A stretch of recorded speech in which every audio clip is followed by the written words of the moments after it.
Hello guys, welcome back to my channel Earth Mom Dehradun. मैं हूं ज्योति और वेलकम है आप सभी का मेरे चैनल में। अगर आप इस वीडियो के माध्यम से नए जुड़े हैं तो चैनल को सब्सक्राइब जरूर करें। वीडियो पसंद आई तो लाइक भी करें। कमेंट सेक्शन में कमेंट करके जरूर बताना कि आप लोगों को मेरा वीडियो कैसा लगा। आज का वीडियो बहुत ही ज़्यादा स्पेशल है क्योंकि इस वीडियो के लिए मुझे पिछले 2 हफ्तों से कॉन्टिन्यूशन में मैसेज आ रहे हैं, लेकिन बिकॉज जब हम कोई नया टॉपिक पे बात करना शुरू करते हैं तो उस टॉपिक के बारे में हमें पता होना चाहिए। और क्योंकि इन व्लॉगर को मैंने पहले कभी देखा नहीं था, इनकी हिस्ट्री वगैरह मुझे कुछ भी नहीं पता थी, सो इसीलिए इन सब चीज़ों की रिसर्च करने में, चीज़ों को देखने में, समझने में थोड़ा सा वक्त लग जाता है। बट डेफिनेटली आप जो जो रिकमेंडेशन मुझे देते हैं, जिस जिस टॉपिक पे वीडियो बनाने के लिए आप लोग बोलते हैं, मैं उस पर वीडियो सूनर और लेटर लेके आती ज़रूर हूँ। तो आज ये सारी वीडियो मैं अपनी ऑडियंस को डेडिकेट करती हूँ क्योंकि आप सब लोगों की दिली इच्छा थी कि मैं इस टॉपिक को रेस करूँ, इस पे अपनी आवाज उठाऊं। तो चलिए, आज आप सबकी आवाज बनके मैं इस वीडियो के माध्यम से एक इनिशिएटिव अपनी साइड से ले रही हूं और उम्मीद करती हूं कि इन सब चीजों में आप लोगों का मुझे भरपूर सहयोग मिलेगा। तो आज मैं बात करने वाली हूं सैड कपल के बारे में। बहुत दिन से इन लोगों की जो जिंदगी है वो चर्चा का विषय बनी हुई है सोशल मीडिया पे।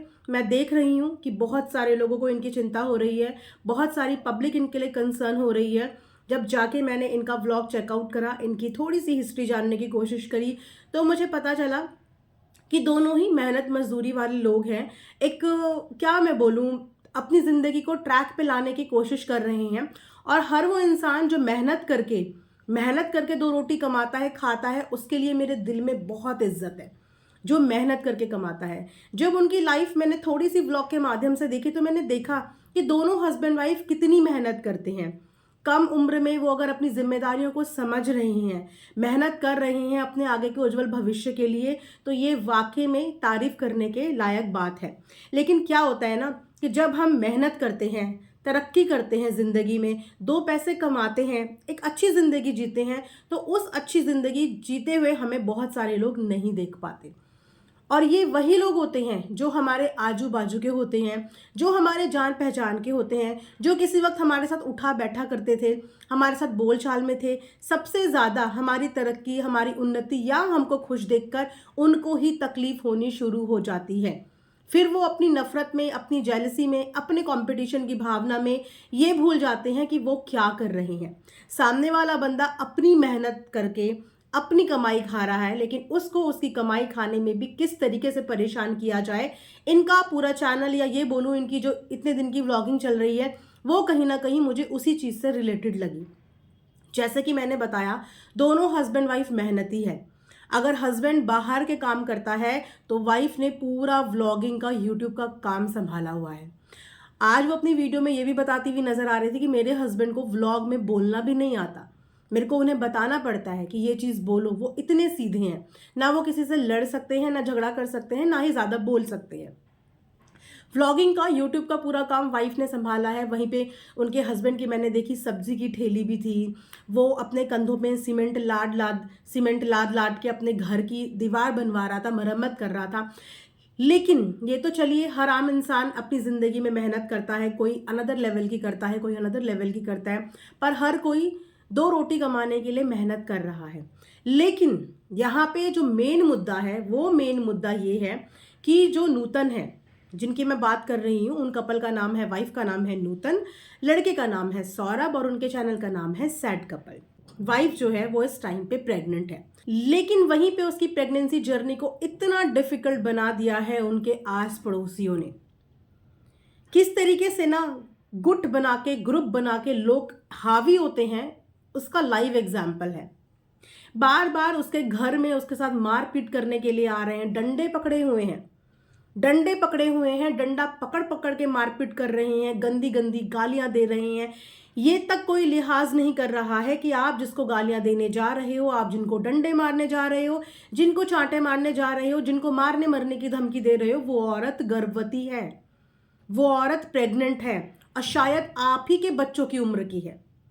छोटे ही हैं, बहुत ज्यादा बड़े नहीं है दोनों एज में। लेकिन जो लोग उनके साथ मारपीट करके उनको डरा धमका रहे हैं, कुछ ग्रुप बना के सो कॉल्ड, वो लोग अधेड़ उम्र के लोग हैं। उनमें एक आध है जो जवान होगा, लेकिन बाकी सारे अधेड़ उम्र के लोग हैं, जो कि लिटरली डंडे निकालते हुए, पकड़ते हुए वीडियो में हमें दिखे हैं। कि एक औरत जो प्रेग्नेंट है किस तरीके से उसको टॉर्चर किया जा रहा है, जानबूझ के चीजें कर रहे हैं, क्योंकि जो एरिया उनका है, जो जमीन उनकी है, जो जगह उनकी है, उनकी जगह में जानबूझ के कभी कोई चीज रख दे रहे हैं, कभी कोई गाय भैंस बांध दे रहे हैं। और जब वो इस बात का ऑब्जेक्शन जता रहे हैं, जब वो इस बात के लिए शिकायत कर रहे हैं, तो अपनी गलती मानने की बजाय उनके साथ दादागिरी की जा रही है, उनको मारने पीटने की धमकी दी जा रही है, उनको डराया जा रहा है और लिटरली उनको मारा भी गया। 2 से 3 वीडियो उस लड़की ने रोते रोते बनाई है, मदद मांगी है। मदद के लिए वो गांव के प्रधान, क्योंकि गांव में सबसे पहले कोई इंसान जब मदद के लिए दौड़ता है तो वो गांव के सरपंच के पास ही दौड़ता है, शायद इसी उम्मीद में कि उसको इस चीज का न्याय मिलेगा और उसकी प्रॉब्लम का सल्यूशन मिलेगा।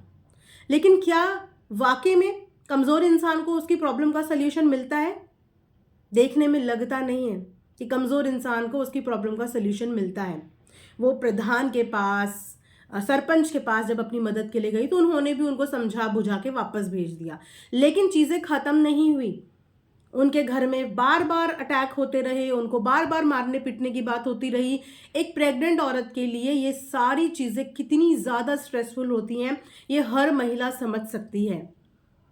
आपके प्रेगनेंसी के इनिशियल डेज चल रहे हैं, आपका फर्स्ट ट्राइमेस्टर चल रहा है और उसमें आपके ऊपर इतना मेंटल प्रेशर चल रहा है कि आपको मारने पीटने की बातें हो रही हैं, आपके साथ लड़ाई झगड़ा हो रहा है, आपके साथ गाली गलौज आ रहा है। कौन इंसान इस चीज पे अपना गुस्सा काबू में कर लेगा? कौन इंसान कर लेगा? जब उन्होंने इस चीज के लिए प्रशासन से मदद मांगी, वो प्रशासन के पास गुहार लगाने के लिए गए। प्रशासन जिन्होंने ये संतावना उनको दी कि हाँ उनकी शिकायत दर्ज की जाएगी, आरोपियों के अगेंस्ट में एफआईआर की जाएगी, वहां पे भी चीजें उनके फेवर में नहीं हुई। वहां पर भी चीजें रफा दफा कर दी गई, लेकिन न्याय उनको नहीं मिला। आज भी उनकी लाइफ पे एक तलवार ही लटकी हुई है। आज भी उनको कोई सुलहनामा के नाम पे, राजीनामा के नाम पे ऐसा कुछ भी नहीं दिया जिससे वो अपनी सुकून की 2 रोटी अपने घर, अपनी झोपड़ी के अंदर नीचे बैठ के खा पाए। फिलहाल उन्होंने एक दीवार बनाने का फैसला लिया है, जिस दीवार से शायद प्रॉब्लम सॉल्व हो जाएंगी, लेकिन मुझे नहीं लगता कितनी आसानी से उनको ये चीज करने दी जाएगी। अभी तो शुरुआत हो रही है, दीवार की खुदाई चल रही है, नीचे नींव खुद रही है, लेकिन जैसे जैसे ये काम आगे बढ़ेगा मुझे लगता है कि इन चीज़ों में भी खनन डाली जाएंगी, फिर से उनको परेशान किया जाएगा। और परेशान इस हद तक एक प्रेग्नेंट लेडी को कर दिया गया। जब मैंने उनका आज का व्लॉग देखा तो आज के व्लॉग देखने के बाद मैं मजबूर हो गई कि कोई बात नहीं, अगर मेरे पास आधी अधूरी इन्फॉर्मेशन ही है तो मैं आधी अधूरी इन्फॉर्मेशन के साथ ही आज वीडियो डालूंगी, लेकिन मैं वीडियो डालूंगी ज़रूर, क्योंकि ये पिछले 1 हफ्ते के टॉर्चर की वजह से आज उस लड़की का बच्चा खोने की कगार पे है। उसको रोता हुआ देख के मैं तो अपना दिल नहीं संभाल पाई एक औरत होने के नाते। और यस, ये बात सत्य है कि अगर उसके बच्चे को कुछ भी होता है, उसके जिम्मेदार यही लोग हैं जो डंडा ले लेके उसको मारने के लिए आ रहे थे। ये वही लोग होंगे जिन्होंने उसकी शिकायत नहीं सुनी। ये चाहे वो प्रधान हो, चाहे वो प्रशासन हो, चाहे वो इसके मोहल्ले के आस पड़ोसी लोग हों, लेकिन अगर वो अपना बच्चा खोती है तो उसके जिम्मेदार वही लोग होंगे, क्योंकि उन्होंने एक गर्भवती महिला को सुकून से जीने नहीं दिया।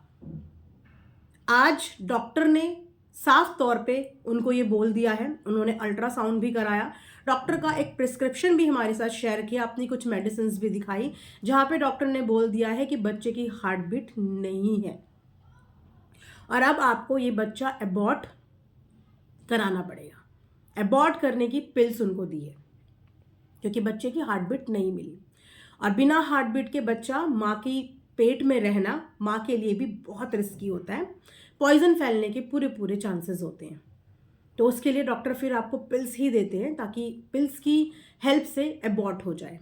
बहुत रो रही थी, बहुत परेशान थी, बहुत ज़्यादा परेशान थी। फिलहाल बहुत सारे लोगों ने उन्हें गाइडेंस भी दी है, और मैं ये भी बोलूँगी कि कभी कभी समटाइम्स होता है, डॉक्टर अपनी तरफ से बेस्ट करते हैं, लेकिन फिर भी हमें सेकंड ओपिनियन के लिए चले जाना चाहिए। सो कुछ भी चीज़ की इनिशिएटिव लेने से पहले एक बार डॉक्टर चेंज करके एक और डॉक्टर से सलाह मशवरा कर लीजिए, एक बार और अपनी तसल्ली के लिए अपना अल्ट्रासाउंड करवा लीजिए। क्या पता कहीं पे छोटी सी कोई होप हो और आपको ये चीज़ें जो आपने बताया है वो ना करनी पड़े, लेकिन बहुत तकलीफ हुई। और साफ तौर पे बोल रही हूँ, इसका रीज़न आप लोग हैं। और शायद इस चीज़ को आप लोग समझ नहीं पाते कि आप अपने कर्मा कितने खराब कर रहे हो। एक प्रेग्नेंट लेडी अपनी कोख में एक जान पालती है, एक आने वाली नन्ही जान, और आपने उसको आने से पहले ही ख़त्म कर दिया। सिर्फ सिर्फ क्यों? जलन में। क्योंकि लड़ाई का कोई मुद्दा ही नहीं होता था। बेमुद्दे की लड़ाई में पूरे लोगों को इकट्ठा कर लेना और उन दोनों मियाँ बीवी पे हावी हो जाना। अगर कि उसके पास फ़ोन ना होता या वो व्लॉग और वीडियो नहीं बनाती तो पता भी नहीं होता कि उसके साथ ये लोग क्या क्या दुर्व्यवहार कर रहे हैं, कैसा कैसा उसके साथ कर रहे हैं। कोई एविडेंस नहीं होते। सोचिए कि जब एविडेंस होते हैं तब भी प्रशासन हेल्प नहीं कर पाता, तभी गांव के सरपंच मुखिया हेल्प नहीं कर पाते। जब एविडेंस होते हैं तब ये हाल है। और जिनके पास कुछ भी ना हो उनकी सुनवाई कहाँ होगी? उनको कौन सुनेगा? उनकी मदद के लिए कौन आएगा? तो किसी से जलो मत, किसी की जिंदगी नरक मत करो। अपनी मेहनत करो, अपनी मेहनत से रोटी खाओ, सुकून से खाओ, इज्जत से खाओ। खुद की भी इज्जत करो और दूसरों की भी इज्जत करो। दूसरों को भी जीने दो और खुद भी चैन से जियो। उस औरत ने जो खोना था, आप सबकी बदौलत उसने वो खो दिया, और इसका पाप तो आपको भुगतना पड़ेगा, आज नहीं तो कल, क्योंकि आपने ये पाप अपनी जिंदगी की किताब में लिखवा लिया है कि आप लोगों की बदौलत एक औरत ने अपना बच्चा आज खो दिया। लेकिन ये हिस्ट्री रिपीट ना हो, ये चीज़ किसी और के साथ ना हो, या फिर कल को दोबारा से नूतन के साथ ये चीज़ें ना हो, इसके लिए हम सबको आवाज़ उठानी पड़ेगी। और ऐसे गुंडे मवालियों को जो डरा धमका के डंडे की आड़ में, गालियों की आड़ में लोगों के घरों के अंदर घुस जाते हैं, उनकी ज़िंदगी नरक बनाते हैं, उनके बच्चों को होने से पहले ख़त्म करवा देते हैं, इनके खिलाफ आवाज़ उठानी बहुत ज़रूरी है। और ये किसी एक इंसान से नहीं होगा जब तक हम सब मिलकर ऐसे गुंडागर्दी करने वाले लोगों के खिलाफ में अपनी आवाज़ नहीं बुलंद करेंगे।